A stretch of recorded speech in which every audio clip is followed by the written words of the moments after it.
Although we had many peaceful countryside moments in Asia, some of them felt like this, and this. And so when we arrived in Berlin, it really felt like, where are all the people? And look at all this space. Here, through the breakfast buffet window where we never ate breakfast, we saw this giant Nutella, and it was about the size of my torso. We were shocked. And it's changing. That's the number 8 billion. It should also be going down. 283,125,720. 27, 29, Except it also- 32. it should also be That's how many people live on the planet No, but it's Earth slowly- today. One world, our responsibility. What a great sign. It's in Berlin. In Berlin, we went to this really cool and interactive German spy museum. And they had lots of interactive things we could do, like scanning for bugs, printing Morse code, our own sentence, dressing up in costumes, and going through this cool laser maze thing. But they also had lots of history on spying and, like, using during the wars and, like, really old forms of spying and coded messaging. It was pretty cool. Here's us trying to get through the laser maze, although you can't see the lasers. And we learned that Berlin was and still is the spy capital of the world. And here we are at the famous Checkpoint Charlie, one of the main border crossings for diplomats and soldiers between East and West Berlin during the Cold War, and it included 1961 tank standoff with live ammunition in both tanks, one of the tensest moments of the Cold War itself.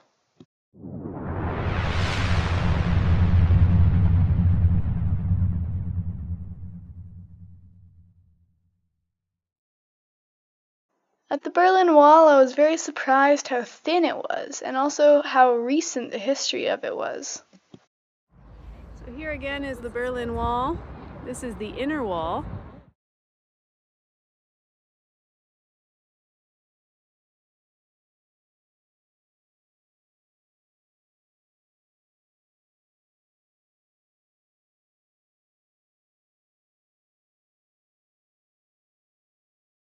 Now decorated as art, and the wall's really not very thick. Like, that's it. But then there was this in-between space, and then the outer wall.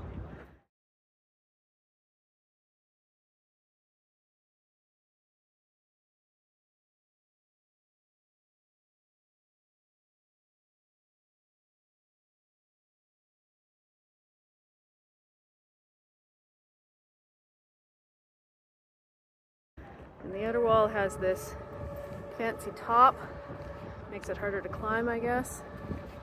And a gate here. So I'm walking in the middle between the inner and outer wall. This is Berlin, obviously. We learned a little bit about the wall. It wasn't made right away. So when World War II ended in 1945, the wall wasn't built until 1961. And the reason they built it is because Berlin was in the middle of East Germany. And so any East Germans wanting to move to West Germany could just go to Berlin and walk across and then fly from there, from West Berlin out to West Germany.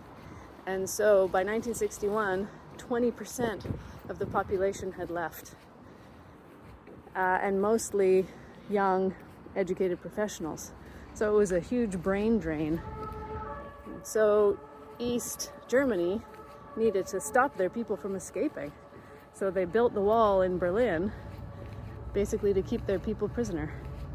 And the reason it came down in 1989 was because of Gorbachev.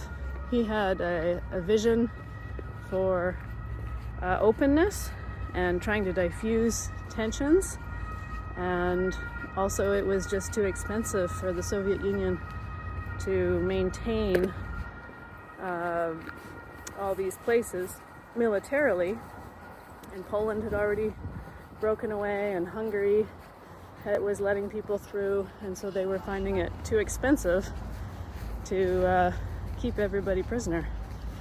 So they opened it up.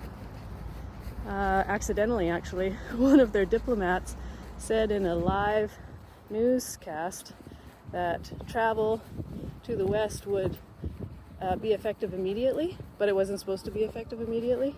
And so everybody basically just ran out of their homes, ran to the wall, and the guards were told not to open fire. And so the people just broke it apart. It was like a spontaneous breaking. November 9th, 1989, which is really not that long ago. We found this great grassy expanse in Berlin right after the wall, and we just realized that we'd taken for granted all the grass that we could sit on in Canada. And we realized we hadn't sat on grass or even the ground really in 8 or 9 months. So we just rolled around on the grass all day. We unexpectedly encountered this mandarin duck by the Berlin Wall. It was a super cool bird and came within like 5 feet of me. From the East Side Gallery and the museum that Grayson and I went in there, we walked along the river to get to the DDR Museum, where we learned all about West and East Germany. And I like this map because you can see that the light orange is East Germany and how Berlin, the circled part, is right inside the middle of it. This is the Brandenburg Gate, built in 1788 by King William II, and it was made famous by Napoleon and Hitler and was in no man's land during the Cold War and reopened for the public in 1989. And just on the other side, this beautiful park where we spent a lot of time. Okay, so here we are in the Berlin train station, and this ample man is the walking guy when you cross the street. And so they have a whole ample man store with literally more things than I could think of. Cookie cutters, water bottles, okay, the usual mugs and things like that. Yes, t-shirts, erasers, pencils, bags. Oh, Julie got this, the ice cube container. Grayson got a sticker.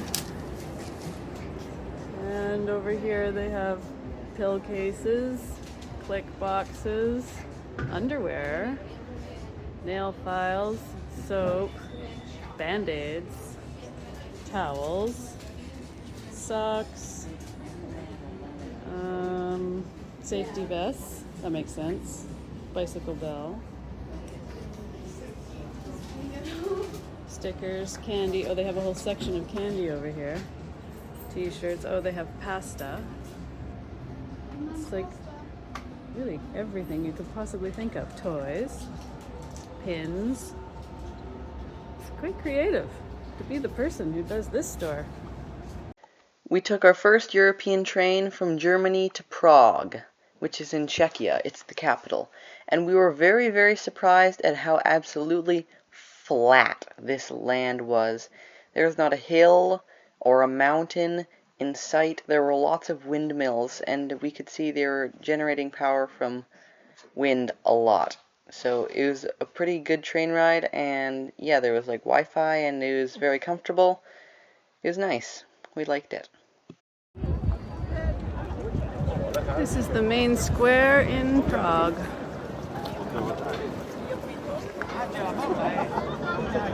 Here's the church that has the astronomical clock on the other side. Beautiful green space. And this is the light at 4:45 in the afternoon, late April. This is the famous astronomical clock made in 1388, the third oldest astronomical clock in all of Europe and the only one still functioning. People gather in large crowds to see the hands change on that clock every single hour. The city of Prague was absolutely stunning. Beautiful river, blue skies, castles everywhere, and of course a mother taking lots of photographs of everything in sight. Day one in historic Prague. Another beautiful day. Here's the Charles Bridge, 1357, paid for by Emperor Charles IV. It was the only bridge between the old town, where we are now, and what's staring us in the face across the way, the largest castle complex in Europe, at least, the Prague Castle, which is stunning. Hopefully the video shows. how massive it is. And we're learning that Prague was the heart of the Industrial Revolution in Central Europe. We're going to go across that bridge over there in a few minutes, see a giant metronome, and head to our first museum on another gorgeous day. Here we are on the Charles Bridge. This is Charles IV, who lived from 1318 to 1378. He became the King of Germany and Bohemia, which is what the Czech Republic used to be called, in 1346, and then got promoted to the Emperor of the Roman Empire in 1355. He made this bridge.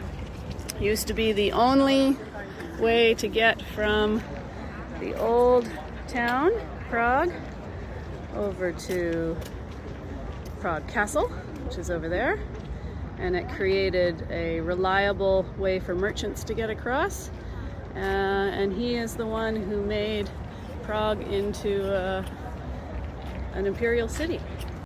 And of course we had to go see one of the world's largest metronomes just to get us prepped for our time in Vienna. From there we walked through the lovely park to one of our favorite museums, this technical museum, where we learned a ton about some pretty cool instruments from the past. It was super cool to see these very, very old books. These were made by the printing presses, not handmade like some others that we saw, and this is how they made them. These are the letters that are like engraved or something into that, and we, Grayson, played a game and made them on the game, and it was pretty cool. We just had a fantastic tour of this part of the museum about the Gutenberg press. There was a computer program up there where we could like click the button and do the steps. So we'll walk you through the real life things. So this metal would get melted in a fire and put into this container where there was the shape of a letter. And then they'd take it out and it would be one of the letters, such as these. Each one of these is one letter. And so the person making the book would choose every letter and line them up like this. These ones are rubber, but here's one that's the metal kind over here. You have to line them up backwards, of course, because then when you put the paper on, it would print out forwards. And we learned why you have to have no spaces. Like if there was no letters, then you'd fill them up with these blank spaces so that it makes a perfect rectangle, because you're building this inside a wooden frame and then you tie it together with string. See this string? To hold it all tight in together. And then you take it out of the wooden frame and you put it over here in this machine. This is an original machine from the 17th and 18th centuries, so like 1600s, 1700s was actually used. It's all wood. The oldest ones were from like the 1400s, but this is one that was a little later, but same technology. So you'd put it under your typeset underneath here. You'd sponge it all with ink, put paper on top, and then this thing you twist around, and which lowers that thing and actually presses it. That's why it's called the printing press, like how you would press grapes in a wine press. So that's why it's called the printing press. And then you take it out and then you have one page. So much work. It's crazy. And this says the letterpress in the 17th and 18th centuries. And what's really surprised me is how many different kinds of machines there were. You know, I knew about the Gutenberg press, so I just kind of thought, you know, once they figured that out, they'd make all the same kinds of machines. But actually it makes way more sense that they'd have all these different kinds of machines. Once they figured out the basic idea, then I guess lots of different people in different times made different kinds of machines. As the technology progressed, or just different people had different ideas on how to do it. Look at all these different types of printing presses.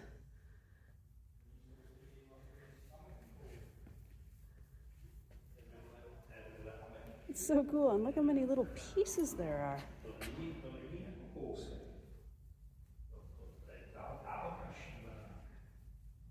It's incredible. Really makes you appreciate how we can just read a book so easily. There's all these different kinds. This one over here, he showed us, this is called the linotype. And this is actually from 1914 to 1928. My grandmothers were born around this time. They still use some kind of fire in here to heat it up, but now their letters are all more pre-made. They don't have to make each one, maybe. And they can type. But this is how they made things that were printed when my grandmothers were born. It's amazing. Look at all these different kinds of machines. Makes me want to go home and read. So cool. There we go. Although movable type had been invented by the Chinese 400 years earlier, one of Gutenberg's main contributions was to mechanize the whole process, which meant that books like this, which is the Bible, but is called the Gutenberg Bible because he was able to quickly print it and inexpensively print it, which meant that commoner people could read it. This was one of the key factors to the Reformation, which changed everything. It was really neat to see this printing press and learn about it. It made us feel like we were meeting somebody famous. This is the astronomical part of the exhibit in this museum. And here are some models from this one's from the 18th century. It shows the Earth in the middle. This one is from around 1600. This one is the early 19th century. These were models that scientists had of the celestial spheres, which look quite different than the way that we imagine the Earth and all the planets now. Here's another one, Earth at the middle, with other things rotating around it. This one, however, has Copernicus's heliocentric idea with the sun at the middle. The Earth there is 1/2 out from the sun. It's pretty neat. Like, this is the one that we see in schools now, right? I think we have this actual same one at school. The sun in the middle and everything rotating around it. There's the Earth and the moon rotating around that. In fact, I'm pretty sure I used that last year to explain. But we haven't always had models like that. We've had these different models. This is showing the phases, the 4 seasons. It's showing the 4 seasons. It's so neat to think how people imagined everything so differently based on the information that they had at the time. This is a very neat exhibit, actually. Just the exhibit itself. All these glass walls. And this is the tech that they had to work with while they're doing all that serious math to figure out the universe.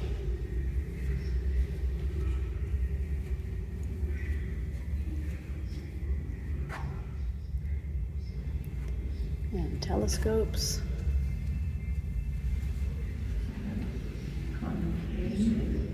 As you can tell, we thoroughly enjoyed our time there and learned a lot, and really enjoyed seeing all these old vehicles, from planes to trains to automobiles, in the last part of the museum. We really enjoyed walking around Prague. Everything just seemed so picturesque, just like this random arch. Okay, we're going up the 215 stairs of the St. Nicholas Bell Tower to get a view of the city.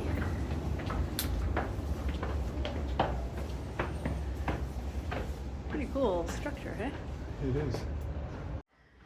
Here's the tower warden's bedroom in the 19th century. It's much bigger. And here's the little kitchen. It's a tiny little room. But importantly, the stove has a pipe. So now the bedroom wouldn't be filled with smoke like it was in the 18th century. And his job was, I don't know what his job was. there's Prague. Here's the view of Prague from on top of St. Nicholas's bell tower, which I have now learned the warden who lived up here, his job was to warn all the people of anything, invasions or fire. Bell tower was actually a key feature of a medieval town. And they used to always be part of a church. In later years, they became their own freestanding buildings, but this one is also part of a church. Okay, and over there, all those people, that is the Charles Bridge that we walked across earlier. And the town on the other side is the old town. And we are standing on the castle side, which is over here. And this castle is the largest castle complex in Europe, which says something.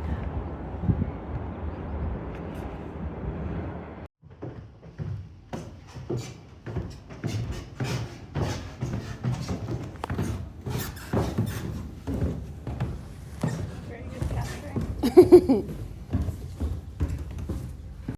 We don't know how they got water up this very tall tower, but this is how they got their poop down. We went inside the Prague Castle complex, and there was a whole town in there with markets and shops and houses and this massive cathedral. It was Gothic style, and we walked around for quite a bit and eventually popped out of this massive castle complex. It was pretty cool. It was also sitting on top of a hill. This cathedral was originally built as a Romanesque rotunda by Duke Wenceslas in 925. And then in 1344, Charles IV, I think it was Prince Charles IV. No, just Charles IV. Okay. He's the Roman He emperor. was the Roman emperor, and he made it into its Gothic form that it is today. And this is a classic example, a shining example of Gothic architecture. However, in the 15th and 18th centuries, there was a few wars, and it kind of slowed the progress on the building of this church. So in 1859, they made a new union to try to finish the church, and they finally managed it in 1929, 1,004 years after good King Wenceslas started it. Then we sat in this lovely park and read our books, and I was completely living in mine, Twilight series, very good book. And then we saw this guy playing glasses. He was very good.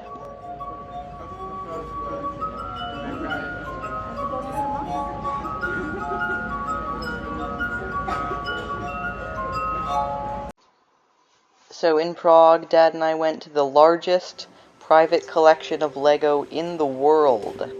It was crazy. There was a lot of Lego in there.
And that wrapped up our time in Prague, and then we were off to Krakow in Poland.